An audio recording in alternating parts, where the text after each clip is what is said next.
देवाने कृपा केली, पण तुम्ही त्या कृपेला जीवनाचं केवळ एक साधन मानलं, पण कृपा मात्र विसरला. काय रे, मुलीला दत्तक घेतलं तेव्हा ती तुमची होती, आणि तुम्हाला मुलगा झाला तर ती लगेच परकी झाली का? खरंय स्वामी, पुत्र मोहाने आम्ही अंध झालो. हाच तुमच्या समोरचा प्रश्न उभा आहे, त्या दिवसाचं फळ आहे. आमचं मूल येणार हे कळल्यावर आम्ही बदललो. आनंदाच्या भरात आम्ही स्वार्थी झालो आणि त्या निरागस मुलीकडे पाहण्याची आमची दृष्टीच बदलली. आता आपलं स्वतःचं मूल येणार आहे. आपल्या रक्ताचं, आपल्या वंशाचं. नाव, घर, संपत्ती, पैसा सगळं काही त्याचंच असणार आहे. अगं, हिला पण आपणच आणली ना घरी, देवाची कृपा मानून. देवाची कृपा होती म्हणूनच आता आपलं स्वतःचं मूल येत आहे. ही तर फक्त साधन होती. म्हणजे आता आपलं घर आपल्यासाठीच. परक्याला ठेवून आपल्याच मुलाच्या हक्कावर सावली कशाला टाकायची?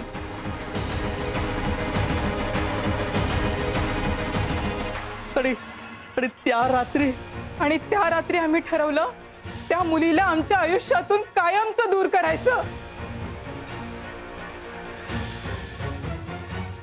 आम्ही मीच पुढाकार घेतला आणि त्या निरागस जीवाला अंधाऱ्या जंगलात सोडून मी निघून आलो.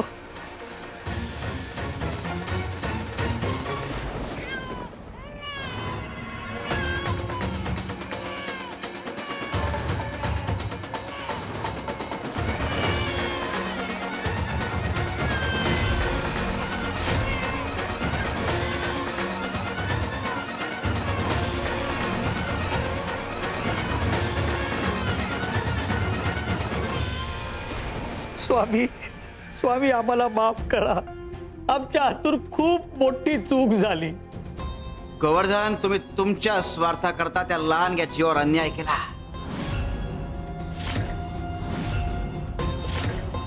ह्या रात्री तिच्या डोळ्यात प्रश्न होते. आई, मी काय चूक केलीये? असा निशब्द सवाल तिचे डोळे करत होते. पण मी मात्र त्या डोळ्यांकडे पाहायलाही धजावले नाही.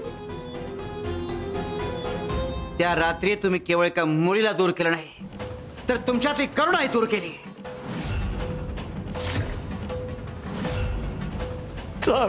स्वामी आम्ही पाप केलं.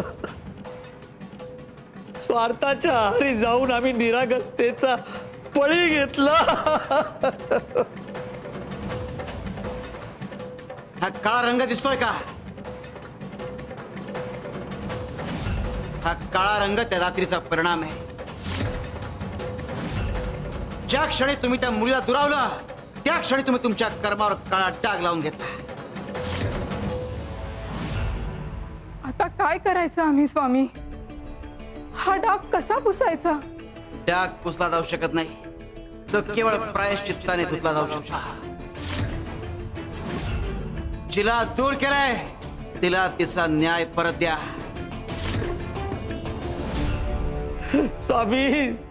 स्वामी आम्हाला क्षमा करा. आता आम्ही काय करावं, उपाय सांगा. लक्षात ठेव, जोपर्यंत तुम्ही तिला न्याय देत नाही तोपर्यंत तुमच्या आयुष्यातलं संकट टळणार नाही. पण ती मुलगी आम्हाला सापडणार कुठे स्वामी? ती स्वतःहून तुमच्याकडे येईल.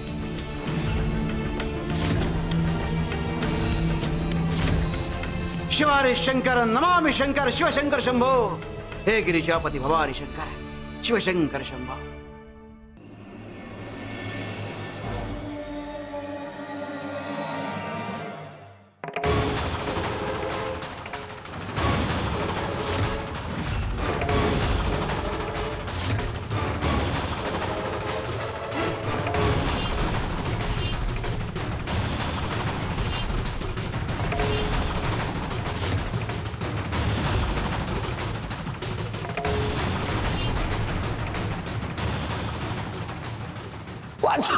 वाचवा अंबिका. गुरुवर्या, अंबिका, काय झालं? पुन्हा भयानक स्वप्न पाहिलंस का? हो, पण हे स्वप्न वेगळं होतं. म्हणजे मला दिसलं की एका माणसाला एका खोलीत बांधून ठेवलंय. तो माणूस सुटण्यासाठी खूप धडपड करतोय, मदतीसाठी आर्तपणे बघतोय. आधी मला चेहरा दिसला नाही, पण नंतर दिसलं की तो चेहरा गोवर्धन गुरुवर्यांचा होता. काय? गोवर्धन गुरुवर्य? हो, कदाचित तू त्यांचा विचार करत झोपली असशील. ते आत्ताच भेटून गेलेत ना आपल्याला, आणि त्यांचा मुलगा त्यांच्याशी चुकीचं वागतोय हे तुझ्या मनाला फार लागलंय, म्हणून असं स्वप्न पडलं असेल. नाही, हे काहीतरी वेगळंच आहे. मला असं वाटतंय की ते आपल्याला मदतीसाठी बोलवतायत. ते बोलतायत की अंबिका, मला वाचव. अंबिका, अगं स्वप्न आहे हे, मनाचे खेळ असतात असे. असतील हो, पण मला थोडं हे विचित्रच वाटतंय. मला वाटतंय की ह्या स्वप्नांमागे काहीतरी संकेत आहे. कदाचित स्वामींनीच तर नाही ना असं केलं की गोवर्धन गुरुवर्यांना तुम्ही भेटायला जा, त्यांना तुमची गरज आहे. कधी कधी देव शब्दाने नाही हो, तर स्वप्नामार्गे संकेताद्वारे बोलतो. बरं ठीक आहे, आता खूप रात्र झाली, आता जाणं योग्य वाटणार नाही. आपण सकाळी जाऊया. आता तू शांत झोप. अहो, झोप.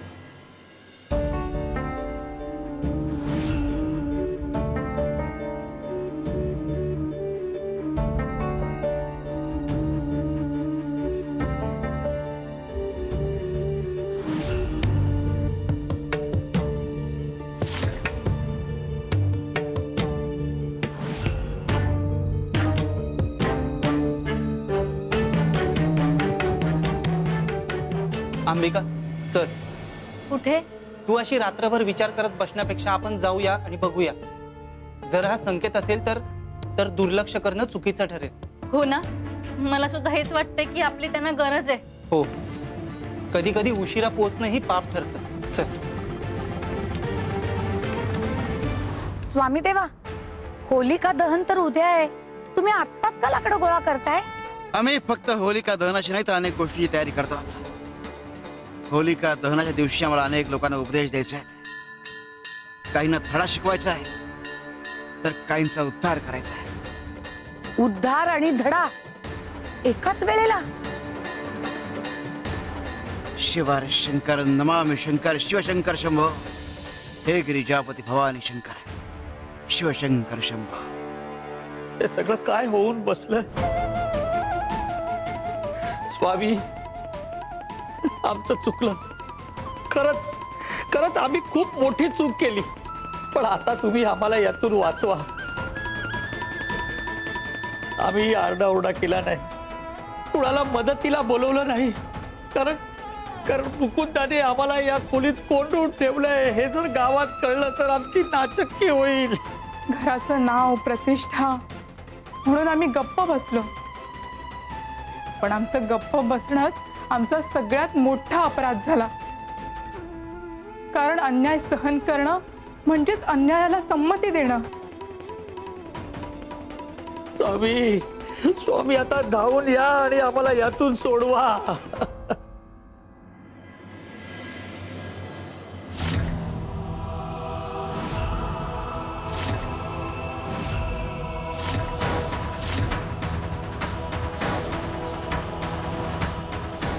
गुरुवर्य, काही झालंय का? तुम्हा दोघांना स्वामीने पाठवलं ना? स्वामींनी नाही. अहो, पण झालं काय? मुकुंदाने आम्हाला या खोलीत कोंडून ठेवलंय. बाहेर लोकांना कळू नये म्हणून आम्ही दोघं गप्प बसलो होतो.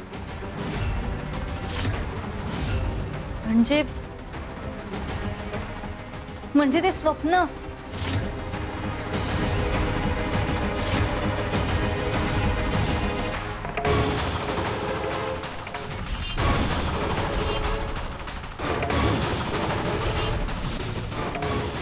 स्वप्न? कसलं स्वप्न? आणि एवढ्या रात्री तुम्ही इथे काय करताय? मला एक स्वप्न पडलं. त्यात दिसलं की तुम्हाला बांधून ठेवलंय. आणि तुम्ही मदतीसाठी खूप धडपडताय. आधी चेहरा स्पष्ट दिसत नव्हता, पण जेव्हा दिसला तेव्हा कळलं की ते तुम्हीच आहात. तरी आम्हाला वाटलंच की हा कसला तरी संकेत आहे, म्हणून आम्ही लगेच आलो. स्वामींचीच कृपा आहे, त्यानेच तुम्हाला इकडे येण्याची बुद्धी दिली. बरं झालं तुम्ही इथे आलात. आता आम्हाला इथून बाहेर काढा. राजेसाहेबांकडे जायचंय आणि त्यांना सगळं खरं खरं सांगायचंय. मुकुंद आणि सरस्वती आता झोपली असतील, हीच योग्य संधी आहे. चला आपण लवकर जाऊ आणि राजे साहेबांना सगळं खरं सांगू. गुरुवर्य, तुम्ही काळजी करू नका, आम्ही आहोत. हो, आज जे काही सत्य आहे ना ते सगळं बाहेर येणार.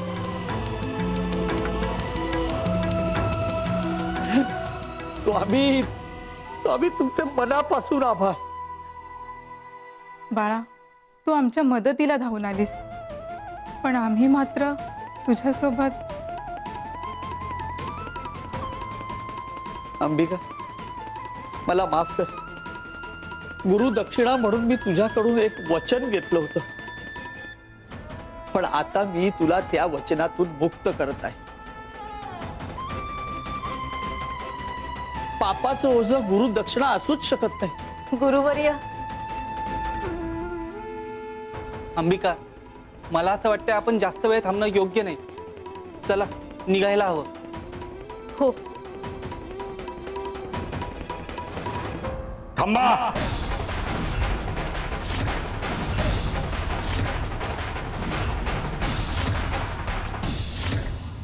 तुमची हिम्मत कशी झाली माझ्या घरात घुसण्याची?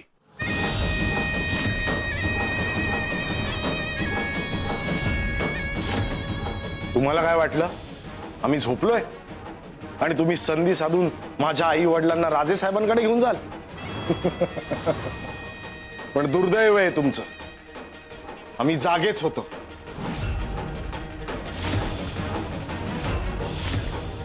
आणि मुख्य दरवाजाचा जेव्हा आवाज आला तेव्हाच पाहिलं आम्ही तुम्हाला आत येताना. मुकुंदा, अरे आम्हाला जाऊ दे. तू चुकीचं वागतोयस. सत्य लपवून काहीही साध्य होणार नाहीये. गप्प बसा.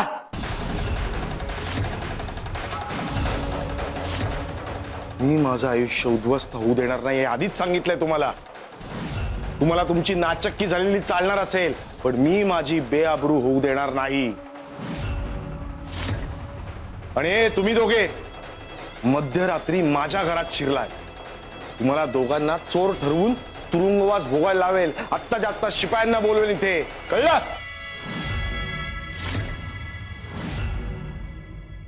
निघा. आणि तू, तुझे हे गुरुवर्य आहेत, यांना मी कोंडून ठेवलंय.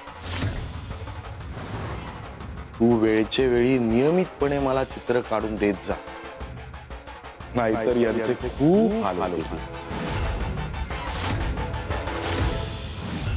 तुझी ती चित्र मी माझी चित्र म्हणून राजे साहेबांकडे सादर करणार आहे. कळलं? निघा आता. मुकुंद भाऊ, तुमचं पाप हे जास्त काळ टिकणार नाहीये. एक ना एक दिवस लोकांसमोर येईलच. गप्प बस. जर तोंडातून एक शब्द जरी काढलास ना तर जीव घेऊ आम्ही तुमचा, लक्षात ठेव.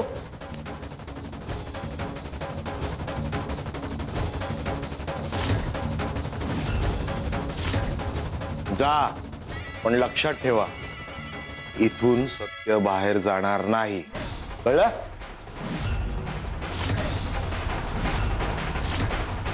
अंबिका, चल.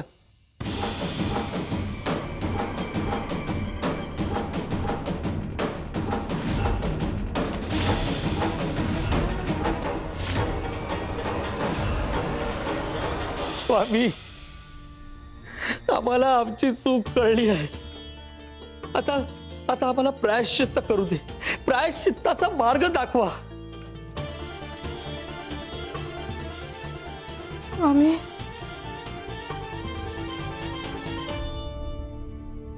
अहो, मला आता हे सहन होत नाहीये. अहो, ते मुकुंद भाऊ त्यांनी गुरुवर्यांना खोलीत कोंडून ठेवलंय, त्यांच्यावर अत्याचार करतायत आणि आपण काहीच करू शकत नाही आहोत। या उलट मलाच माझ्या चित्रांचा पुरवठा करावा लागतोय त्यांना। अहो, माझ्या कलेचा ते स्वार्थासाठी उपयोग करून घेतायत। हे असंच असतं, सत्य गप्प बसलं की असत्य माजतं।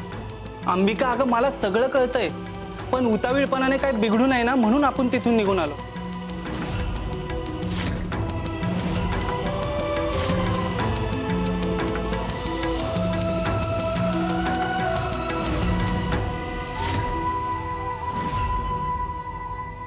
अंबिका, ते बघ। ते बघा, चित्रात स्वामी दिसतायत।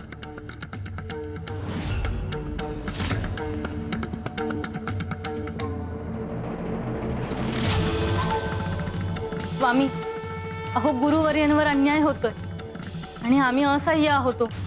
असहाय्य नाहीस तू, आता तुला स्वतःची भूमिका घ्यावी लागेल। मुकुंदच्या अन्यायातून स्वतःची सुटका करावी लागेल आणि गोवर्धनची, जो सत्याची कास धरतो त्याने परिणामांची चिंता करू नये। म्हणजे आम्ही पुढे पाऊल टाकलं पाहिजे। भीतीतून मुक्त व्हा, सत्यासाठी उभं राहणं हीच खरी भक्ती आहे।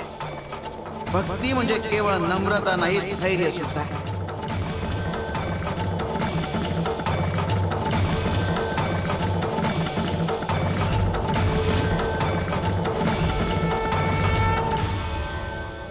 अहो, हे संकेत आहे, आता थांबून चालणार नाही। हो, आपण राजे साहेबांकडे जाऊया आणि त्यांना सगळं सत्य सांगूया। तेच मुकुंद भाऊचा बंदोबस्त करतील। हो, आता सत्यासाठी उभं राहावंच लागेल।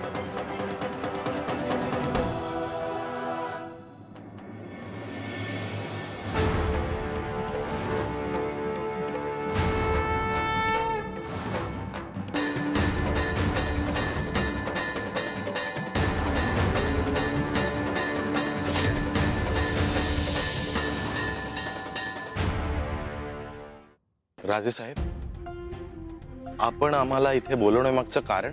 मुकुंद, अंबिका आणि निरंजनने आम्हाला सत्य काय ते सांगितलंय।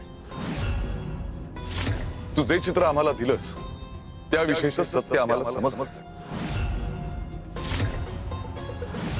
आणि त्यानंतरचा घटनाक्रमही आमच्या निदर्शनास आलाय। राजेसाहेब, हे सगळं खोटं आहे। ही कोण कुठली मुलगी, हिच्या चित्रावर मी मोठा होणार?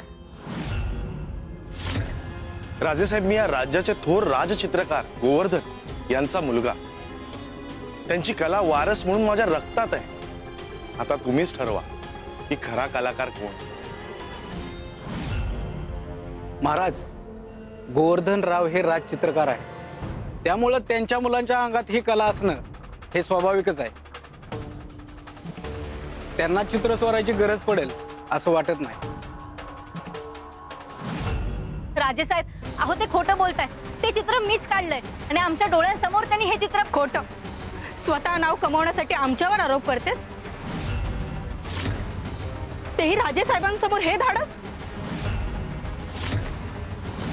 राजेसाहेब, अहो मी खरंच सांगते, अहो त्या दिवशी ते औषध घेण्यासाठी आमच्या घरी आले होते आणि अहो, हे कधी झालं?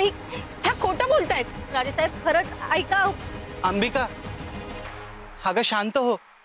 राजे साहेबांसमोर असं वाद घालणं योग्य नाही। पण शांत हो।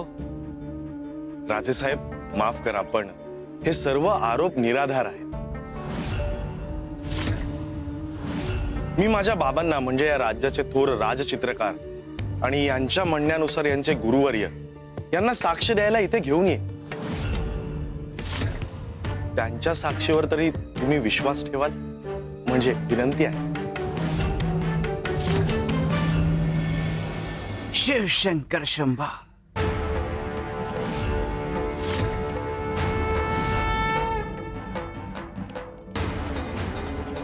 फक्त बोला चालेल, विश्वास कशाला? आज होळी पौर्णिमेचा दिवस आहे, सत्य आणि असत्याची परीक्षा घेण्याचा योग्य दिवस। या दोघांनाही स्थानावर येऊ द्या, सर्वांसमोर आमचं चित्र काढू द्या। काय खरं आणि काय खोटं हे सर्वांसमोर आहे।